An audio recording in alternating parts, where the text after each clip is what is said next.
But all right, no more intros. It is time for sports, and it's time to make some money, our two favorite things. And to discuss both of those things, we have the commissioner of football, baby, Mr. Joey Knish himself. He is going to talk about what else but football. Joey, how are you feeling this week? Are you so excited for Thursday? Talk to me, man.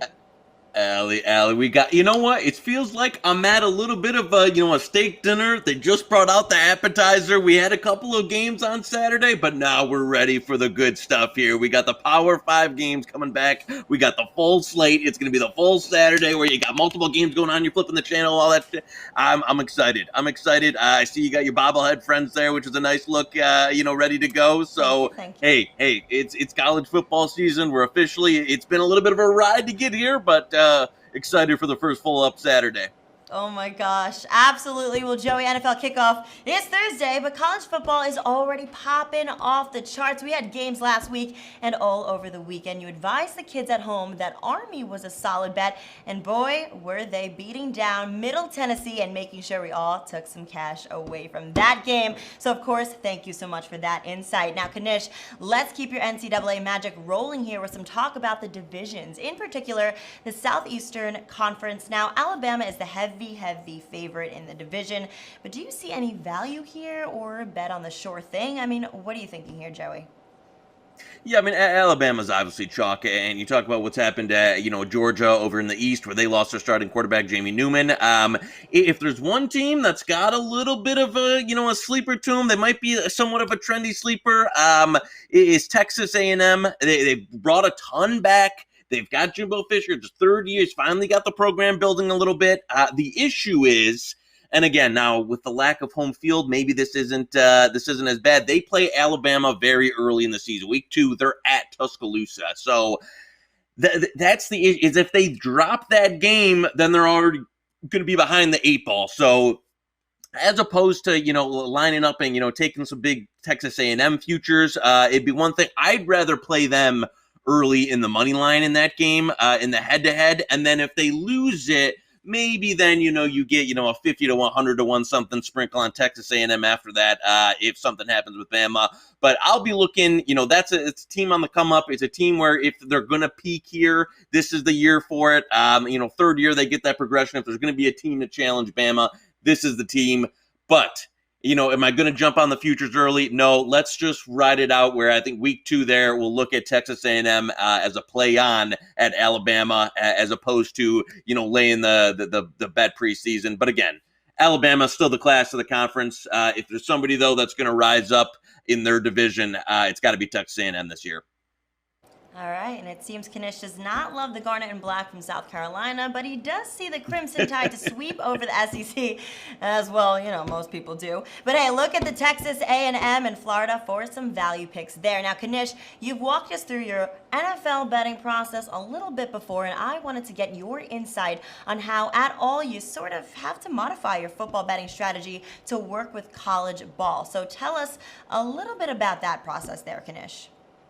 Well, I mean, this year is a year like any other where you have to dig so deep to find information around who played in the spring, who didn't, how many practices has each team had, who's actually eligible to play with the COVID. And this is a day-to-day changing thing. And the difference between the NFL is that, there's a regimented injury process. It's all disclosed. It's all at the same time of the week. It's much, much easier to get information on teams. When you're looking at teams like South Alabama, Middle Tennessee State, I mean, you might be talking about 1 or 2 reporters that even cover the team, much less, it might be like the local, Gainesville newspaper down there that might have some information on it.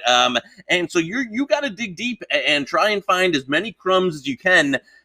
This year more than any other, with all of the changes and the COVID and the different circumstances, to find out. I mean, last night, it really wasn't widely known until the broadcast was happening that Navy had done zero contact practices up until last night was their first contact they've had in any. They didn't do any preseason, contact practices. So in terms of live tackling, last night was the first game, and they lose by 50 points to BYU, and it showed. So those are things where if you can find those little nuggets, and again, quantifying it, not easy, but finding those things, to be able to find an edge or a little bit of a side there in a market, those are the things that can happen in college football that is just not, widely happening in the NFL.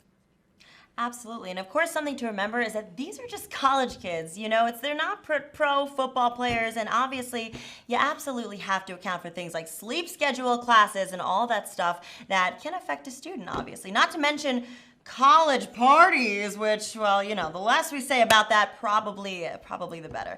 But Kanish, we knew that was an old Ali Melendez gig there, the college parties. Yeah, had to retire that for the real world, but that's for next time. But Kanish, before we let you go, let's get your update on your futures portfolio. Of course, we've been keeping track of all your big futures as they come in, sort of, to get a little look on how they pan out. So Kanish, why don't you take us through what's on your futures here, sort of update us on how you're feeling about them, and give us anything new that you have to add. We like to stay up to date with you on this.